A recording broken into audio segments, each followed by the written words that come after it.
The moment you rush to explain yourself, something subtle breaks. Not outside, inside. It happens fast. A comment slips across the table, a look in a meeting, a sentence that bends your words just enough to sting. Your body reacts before you think. Heat, tight chest. That urge to fix it, to clarify, to make sure they understand what you really meant. So you start talking, and that's the exact moment the balance shifts. Not because you're wrong, but because of how it looks.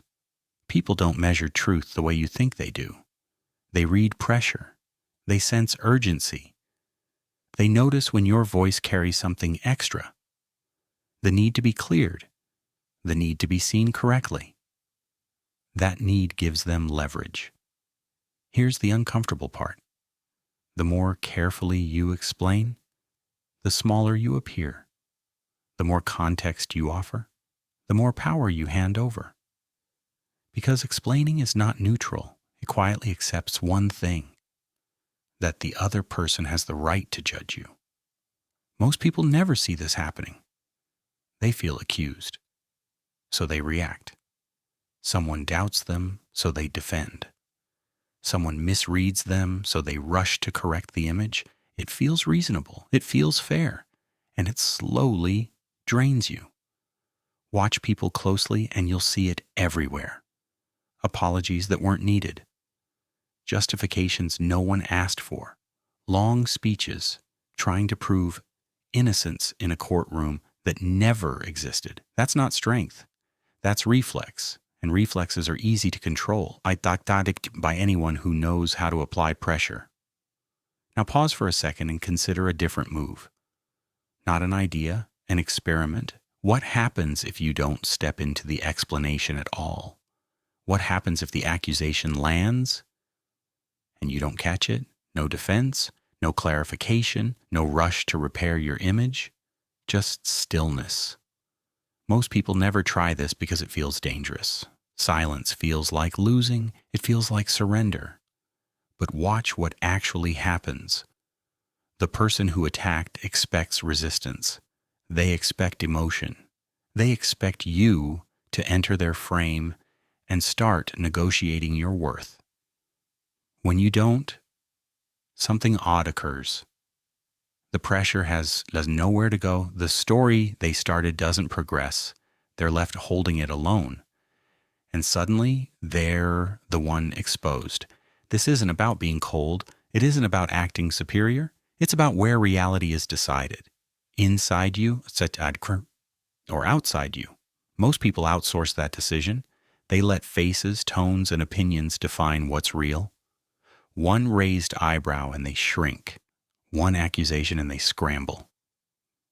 That's comfort over freedom. Noise over essence. There's another option, a quieter one. Harder at first. Much stronger over time. You stop needing to be understood in real time. You stop feeding the hunger to be cleared. You let misinterpretations exist without chasing them. This doesn't make you passive. It makes you unreadable. And unreadable people are hard to control. Here's the risk no one mentions. To do this, you have to let a part of yourself die. The part that wants approval, the part that panics at being seen incorrectly, the part trained since childhood to explain, justify, and soften itself to stay safe. That part will fight you. Hard. But if you don't kill it, it will keep selling you out in moments that matter. Silence, used correctly, isn't emptiness. It's pressure without movement. It forces the other person to reveal more than they planned. It shifts the frame without a single word. And once you see this work, you can't unsee it. The real question isn't whether this is effective. It's whether you're ready to live without the comfort of constant explanation. Because on the other side of that discomfort is something rare, a kind of psychological gravity, and this is only the surface of it. Watch what your body does the instant someone questions you. A pause, a tightening. Then words start lining up in your head like witnesses. You don't even decide to defend yourself. It happens on its own. You start pulling evidence, tone changes, Details appear. You're already trying to prove something before you realize it. And if you're honest, this isn't new. Think back far enough. A kitchen, a classroom, an adult standing over you, an accusation in the air. You learned early that silence meant danger. The only way out was explanation, fast, convincing, emotional enough to be believed. That lesson stayed. You grew older, but the reflex didn't. Now every raised eyebrow feels like authority, a partner, a boss, a stranger online. Even someone who means nothing to you suddenly holds the same power your parents once did. So you speak the same way. Please listen. Please understand. Please don't punish me. Here's the part that's hard to swallow. When you defend yourself, you quietly place yourself below the other person, not in words, in structure. You turn them into the judge. You turn yourself into the one asking for safety. People don't consciously analyze this. They feel it. And humans are very good at sensing submission. It leaks through posture, rhythm, urgency. You can't hide it. Now try a different lens. Not a belief, a test. What if respect matters more than being understood? What if clarity is noise and stability is the signal? Notice the pattern. The more you explain, the less solid you appear. The more reasons you offer, the more it looks like your balance depends on approval. That's why long defenses rarely work. That's why showing messages, screenshots, timelines almost never ends the conflict. Because the accusation was never about facts. It was a probe. They wanted to see if you'd react, if you'd scramble, if you'd open the door, and you did. The moment you started talking, you handed them access, not to the truth, to you. Once someone knows your emotional center lives in their hands, they can press it whenever they want. Not because they're evil, because the opportunity is there. This is where most people get stuck. They believe one more explanation will fix it. One clearer sentence, one calmer tone. Ask yourself how often that actually works. Almost never. Because there was no courtroom to begin with, no neutral judge, no fair hearing, just a test of frame. And here's the shift that changes everything. The courtroom does not exist unless you step into it. Silence isn't weakness here. It's refusal, not arrogance, positioning. When you stop defending, you force the other person to carry the weight of their own accusation. You remove the game they were trying to play. That's uncomfortable. At first for you, then very quickly for them. Most people never try this long enough to see what happens next. And what happens next is where the real leverage starts. But that comes after you break the oldest habit you have. Notice what changes the moment you stop imagining a courtroom. No bench, no gavel, no verdict coming down. Just you standing there and someone else projecting. When you stop treating people like judges, their words lose weight. Accusations stop sounding final. They shrink into opinions, and opinions are cheap, loud, replaceable. Now test this, not as a belief, as an action. Someone says it plainly. You're being selfish. Old reflex kicks in fast. Your mouth opens. You're already listing proof. What you did, what you gave, how tired you are. You can feel how exposed that feels. Catch that moment and do nothing. Look at them. Hold your face steady. Don't rush. 3 seconds, 4, 5. The silence starts to stretch. Here's what most people don't expect. Silence in conflict is unbearable. The brain panics when the usual rhythm breaks. No reply feels like rejection of the game itself. They start shifting. They speak again. Well, I don't mean always, just right now. Why are you staring like that? Something subtle just flipped. They're no longer attacking, they're adjusting, explaining, softening, filling the space you refused to fill. You didn't say a word. Yet the pressure moved. This isn't politeness, it's physics. When there's no resistance, force collapses inward. Their energy has nowhere to land, so it circles back to them. That's the uncomfortable truth. Most attacks survive only because you support them with a defense. Remove the defense, and the attack falls through. This is hard. Not on the outside, inside. Your ego is barking. Say something smart. Fix this. Don't look weak. That voice is trained. Old. Loyal to comfort, not freedom. Leash it. Because every time you rush to defend, you give away information. What you care about, what hurts, where the liver is. I'm not stupid. Now they know intelligence matters to you. I'm not a bad person. Now they know morality is your weak point. Silence gives nothing. No angles, no handles. It's not emptiness, it's a dark surface.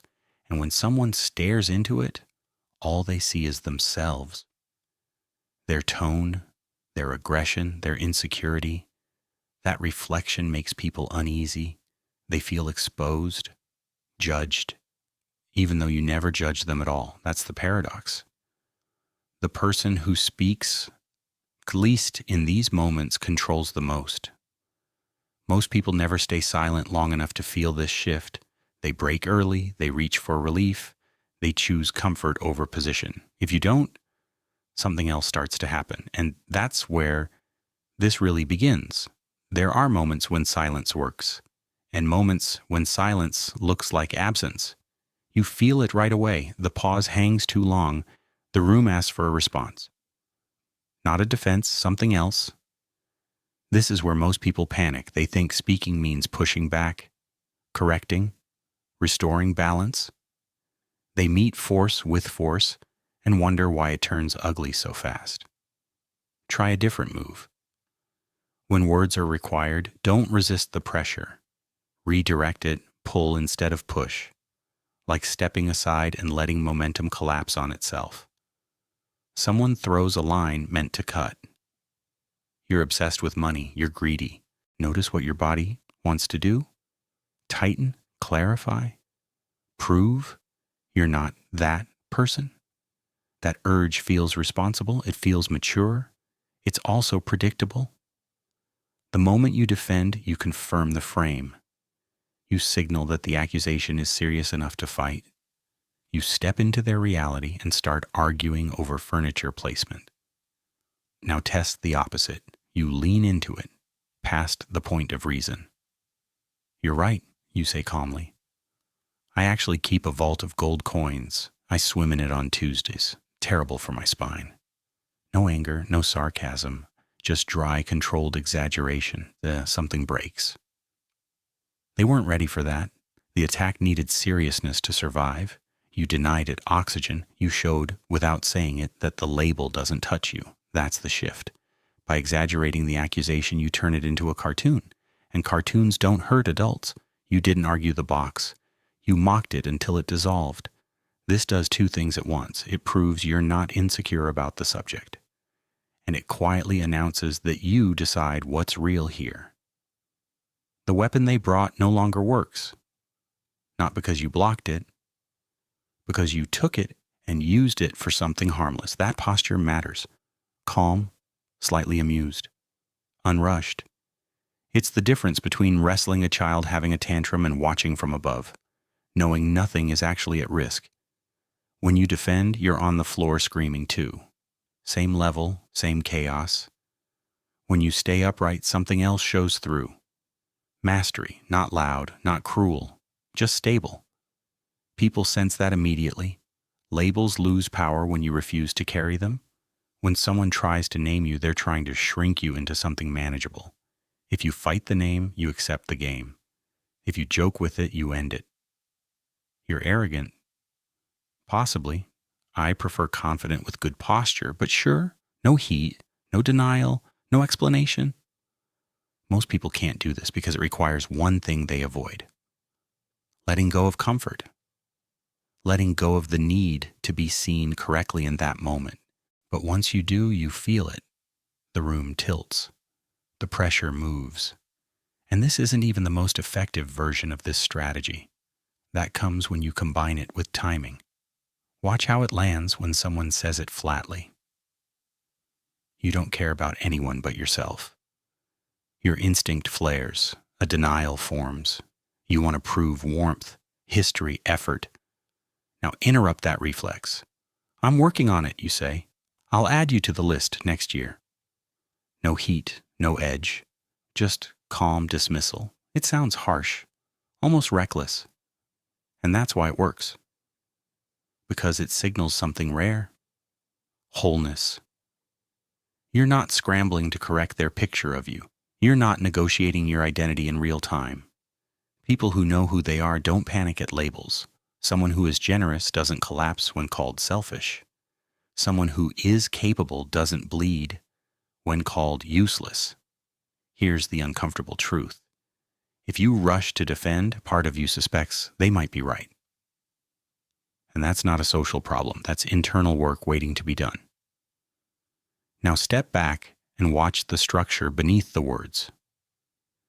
Every conflict hides a quiet arrangement. One person questions, the other answers, one probes, the other explains. And without noticing, roles lock in. The one asking becomes the judge. The one answering becomes the defendant. Why did you do that? What were you thinking? Who do you think you are?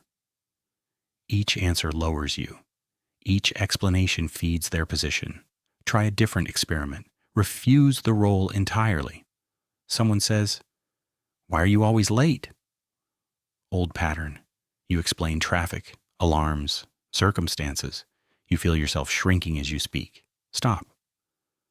Why does my arrival time affect your mood this much? Notice the shift. The topic is no longer the clock. It's them, their reaction, their emotional grip on the situation. They feel it immediately. You're being ridiculous. You don't argue the label, you examine it. What makes you reach for words like that when you're frustrated? Now you're not defending behavior, you're observing theirs. This is deeply uncomfortable for someone trying to control the frame. They wanted you reactive, apologetic, busy proving something. Instead, you're standing to the side, watching, calm, curious. Phrases like this don't escalate, they redirect. It's interesting you see it that way. You seem very invested in this. Does saying that help you feel more settled? You're not accepting the content. You're acknowledging the sound. That's the boundary. You're saying without aggression, this emotion belongs to you, not me. I'm not picking it up. Most people can't hold this line. They'd rather feel comfortable than free. They'd rather explain than stand still. But once you feel the shift, you realize something important. Power moves quietly. And the strongest position isn't attack or defense, it's refusal. And this is only one layer of it. Notice the moment you feel pulled to fix how someone feels about you. Their tone sharpens, their face tightens. You sense their disappointment hanging in the air like it's your job to clean it up. You lean forward emotionally without realizing it. That impulse is expensive. Because the second you start defending, you're doing unpaid labor. Carrying feelings that don't belong to you. Managing reactions you didn't create. Here's the uncomfortable truth. Other people's perceptions are not your assignment. Their anger is theirs. Their frustration is theirs. When you rush to explain, you're trying to carry weight that was never meant for your spine. Drop it. Let them hold what they brought. Now comes the part that sounds backward. Sometimes the strongest move isn't silence, it's agreement, but not the soft kind, not the apologetic kind. Something colder, deeper. Picture this. Someone is heated, listing your flaws, pressing harder, hoping you'll push back so the fight can finally begin.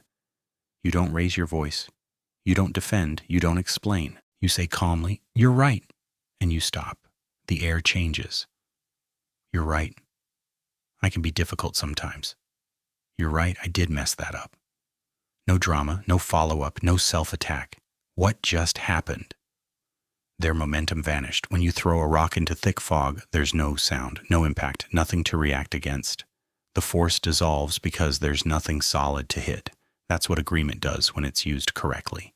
It removes resistance, and without resistance, anger has nowhere to live. Most people don't want resolution. They want friction. They want proof that their emotion matters. Defense feeds that. Agreement starves it. But here's the line you don't cross. You agree with facts. You don't accept the identity they try to glue onto you. You messed up this report. You're incompetent. Watch the split. Old pattern. You argue the label. You explain context. You fight for your worth. New move. You're right. The report has errors. I'll fix them. Notice what you didn't touch. The insult, the character attack. You acknowledged the action. You ignored the story. That separation is everything. You took responsibility without swallowing shame. You owned behavior without renting an identity. That signals something powerful. Stability. Only someone secure can admit a mistake without flinching. Insecure people fight like their life depends on it, because their self-image does. The paradox is sharp. The faster you accept errors, the harder you are to attack. When you lay your sword down calmly, the other person is left standing there, armed, confused, and suddenly exposed. They wanted a duel. You gave them gravity. And once you feel how this works, you start seeing where else it applies. Because this isn't the end of the strategy. It's the doorway. Watch what happens when you don't push back. The tension drains out of the room. They get louder. You get quieter. And suddenly it's obvious who is stable and who isn't. That contrast matters more than any clever line. Over time, people remember who stayed grounded.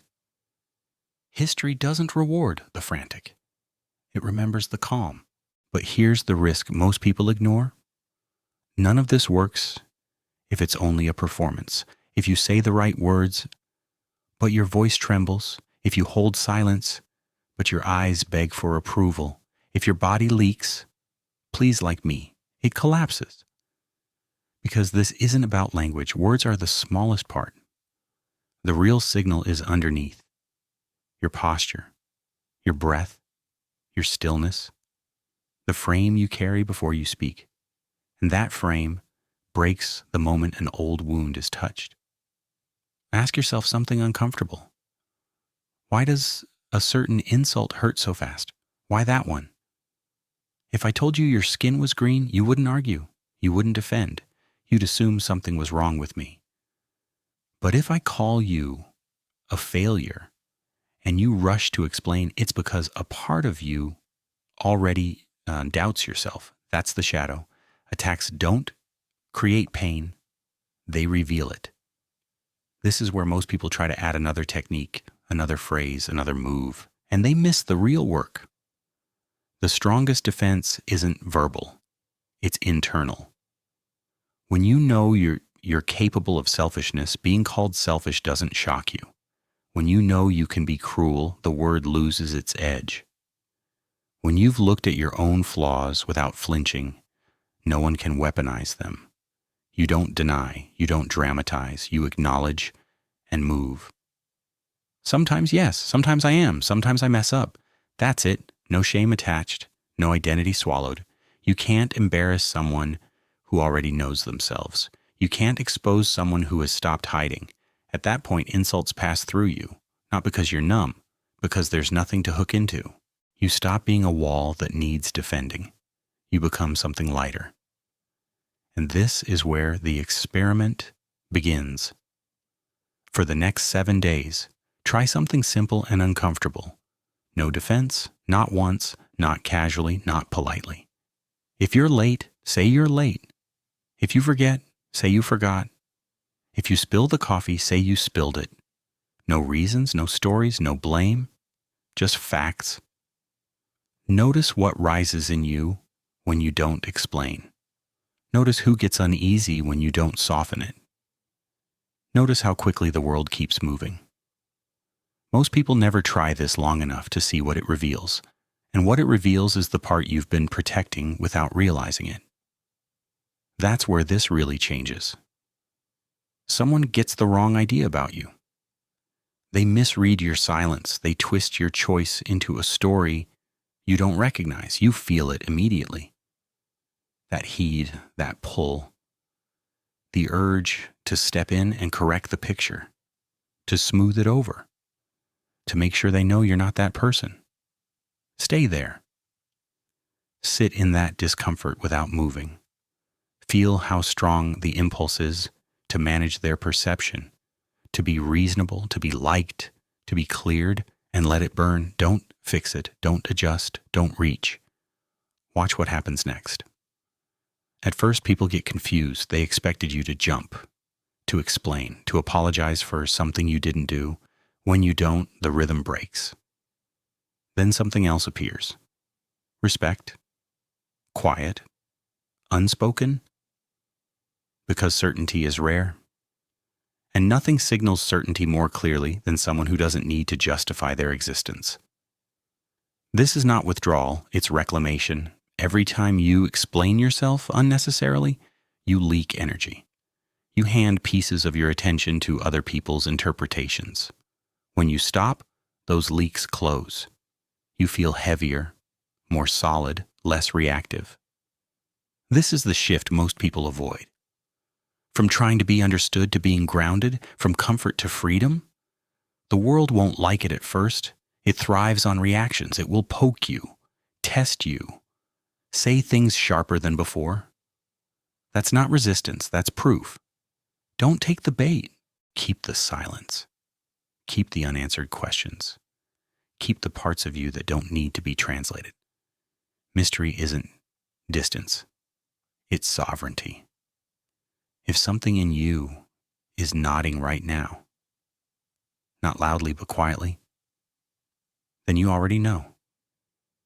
There's a part of you that's tired of performing, tired of adjusting, tired of living like prey, scanning for approval in every room.